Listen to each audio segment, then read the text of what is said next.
his radio and checks the data on his terminal. Oh, these cars aren't hard to identify with their lights, their gear and marks on every side. But when he is unmarked, well, he just might hide.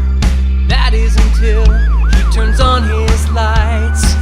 You hear him singing, just doing their job on the streets day and night.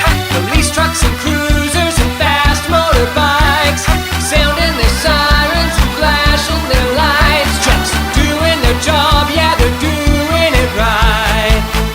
Look, here's a police SUV. Oh, her size gives her more functionality. She can load up more gear, leaving nothing behind. Has plenty of room for the special K9 when she's asked to take a call off-road. Oh, she's got all the clearance to go, you know. Oh, she's brave and she's strong and professional.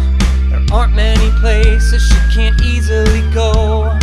She goes on singing, just doing their job on the streets day and night.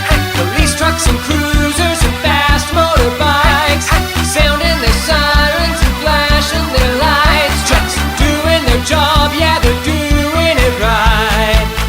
Here's one more vehicle. It's the fast and agile police motorcycle, who is quick to respond to an accident scene. They're skilled and alert, prepared for anything. To stay cool means lots of practice, you know. It takes training for every scenario, so they all have their own special facilities where they work to improve their abilities.